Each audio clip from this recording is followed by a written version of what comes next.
Welcome back to the news at noon. County Road 00 will be closed today until 4 p.m. for culvert replacement. This closure will be from State Highway 60 to Oak Ridge Drive in Orion Township, including sections 21, 28, 29, and 32. That from Derek Brown, Patrol Superintendent, Richland County Highway Department.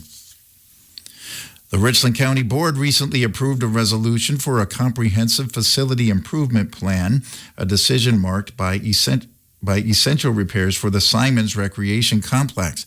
At the heart of the plan is the replacement of the facility's HVAC system, which became the focal point of a spirited debate regarding the long-term viability of the complex and the wisdom of continued taxpayer investment. Board members raised critical questions about the future of the building and the specific level of commitment from the City of Richland Center. A significant shift in the resolution occurred when Supervisor Bob Frank successfully moved to amend the language, striking a requirement that the city fund 50% of the HVAC repairs. This amendment passed despite opposition from Supervisors Thompson, Nolan, and Collins-Johnsrud. The broader discussion touched on the county's historical challenges with property maintenance, with Supervisors Cooey and Perry noting a trend of neglect, while Cooey emphasized the facility's vital importance to the community. Financial transparency and the burden on taxpayers remained central concerns throughout the meeting. Supervisor Welty expressed support for the services offered by Simons, but remained wary of future costs, citing a lack of clarity. Similarly, Supervisor Thompson characterized the center as a luxury for the county and voiced fears that escalating expenses could become a substantial burden. In contrast, Supervisor Turk argued that maintaining the complex is a necessary investment, suggesting that repairs are essential whether the county keeps the facility or seeks a transition to a different owner, remarking that the alternative to repair would simply be demolition. Despite these varying perspectives on the path forward, the board ultimately reached a consensus and the resolution was approved unanimously. Residents of the region have voiced intense opposition to the proposed 765 kilovolt power line project, citing widespread concerns over environmental health, safety, and local governance. The unique geology of the driftless area, characterized by sensitive limestone formations and vital trout streams, stands at the center of the debate. Community members fear that the construction will irrevocably damage the region's natural water filtration system and landscape, arguing that the proposed routes fail to consider the area's unique geology. Safety also remains a primary worry, with residents highlighting potential risks such as stray voltage, induction hazards, and the threat that tall towers pose to local aviation. These concerns are compounded by fears of health impacts on residents, particularly children, as well as the long-term noise pollution associated with the project. Critics argue that the power lines offer no local benefit, while potentially burdening residents with permanent damage to local infrastructure, including roads and bridges. Distrust regarding federal transparency and the potential for non-disclosure agreements has fueled a push for strong local and state government intervention. As landowners in Vernon and Crawford counties form a legal coalition to contest the project, the community is urging officials to demand a bipartisan energy plan and reject rushed project approvals. Residents emphasize that this fight is essential for future generations, calling on neighbors to contact elected officials and stand firm against the proposal to protect their farms, homes, and quality of life. Senator Sarah Kieski was in attendance, listening, taking notes, and ultimately sharing information with the public. Kieski explained this is not a done deal and added that information has been slow in coming at times, but she is learning as much as she can and will continue to share information with the public throughout the process. Following extensive public input, the Richland County Board approved a resolution requesting additional information on the proposed 765 kV transmission lines. While many Richland County residents were attending the county board meeting last night to discuss the power lines, Richland Center City Alderperson Rachel Schultz requested that the 765 line be placed on the next agenda for the September City Council meeting. She acknowledged that while the proposed line does not go through the city, it does affect surrounding land that in effect can deter tourism in the area, which would hence affect local businesses. Mayor Karen Tepley also stated that she shared a letter she wrote to the county administration concerning the 765 line and also requested that it be included in the next council meeting agenda. The Richland Center City Council then approved a request from Lydia's House Ministries regarding a warranty deed, title search, and loan forgiveness for the property located at 929 West Seminary Street.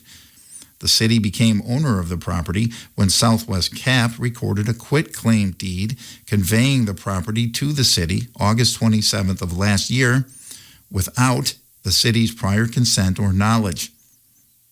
Lydia's House Ministries, which has operated the property as a homeless shelter since 2014, requested that the city perform a title search at the city's expense, draft and provide a warranty deed conveying the property to Lydia's House Ministries at the city's expense, forgive approximately $75,000 in debt executed by Southwest Cap in favor of the city on February 23rd, 2027, which by its own terms is defined as due October 31st, 2031, or Southwest Cap's sale or conveyance of the property, or its discontinuation of 60 to 90-day transitional residential housing for homeless families, and to convey the property to Lydia's House Ministries at no cost, free and clear of any financial encumbrance.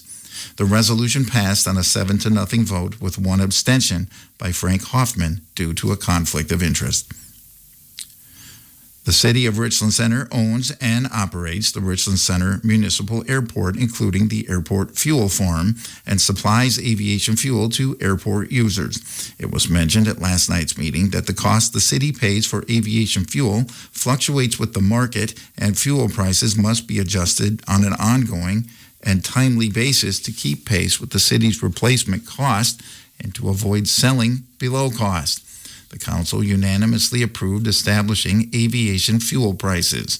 Fuel will never be sold under the cost to the city. In other action, the council approved a 60-month contract with Rhyme Business Solutions for a monthly base payment of $477 for replacement of 3 copier scanner fax machines. This is a savings of $1,145 annually, and also to amend an ordinance to authorize electronic message center signs on public property. The appointment of Evan Ewing was also approved to serve on the park board on a vote of 5, 2, and 1. Alderpersons Rachel Schultz, Melanie Walters, Doug Martinick, Steve Downs, and Ryan Cairns voted in favor. Brad Wegner and Chris Jarvis voted against, and Frank Hoffman abstained. A local woman is facing a felony charge after a routine traffic stop for equipment violations led to the discovery of illegal narcotics late last week. Richland Center Police Chief Billy Jones announced the arrest of 42-year-old Amber N. Ernst following an investigation that began on the evening of August 13th. The incident unfolded at approximately 7:30 p.m. when officers with the Richland Center Police Department observed a vehicle traveling through the city with a cracked windshield and missing the front license plate. Upon initiating a traffic stop, officers identified Ernst as the driver and quickly determined that she was operating the vehicle without a valid driver's license.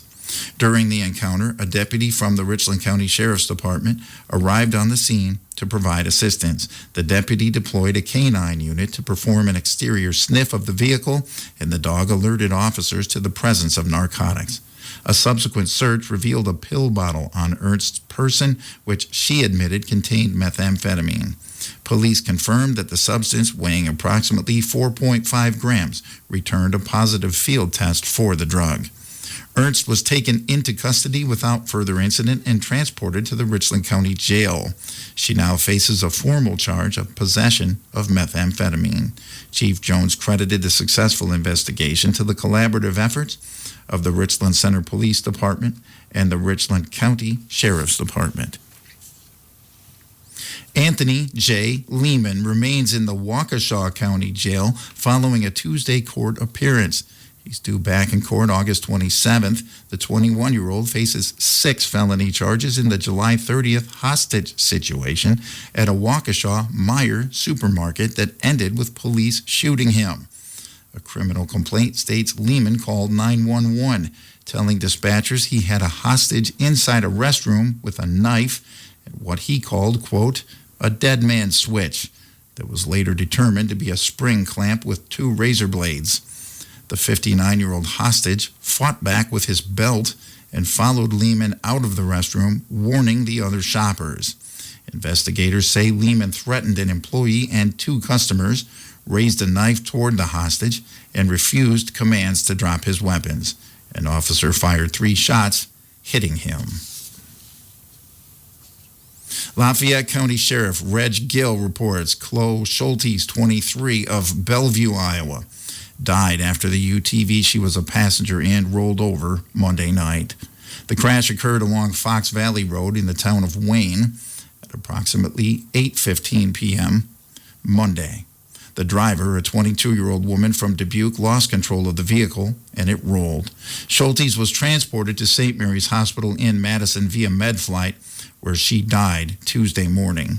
The driver and 2 boys who had also been passengers in the UTV were taken by ambulance to a nearby hospital.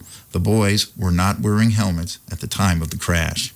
The Department of Natural Resources is investigating the accident. The Wisconsin Department of Health Services and Grant County Health Department have confirmed 2 new measles cases in Grant County, escalating the regional total to 36 confirmed and 3 probable cases. This highly contagious airborne virus can linger in the environment for up to 2 hours. Residents should monitor for symptoms like high fever, cough, and a red rash appearing 10 to 21 days after exposure. If symptoms develop, individuals must isolate and call a provider before seeking care. The MMR vaccine remains the most effective defense, offering 97% protection after 2 doses. Health officials urge everyone to verify their vaccination status via the Wisconsin Immunization Registry or a medical provider.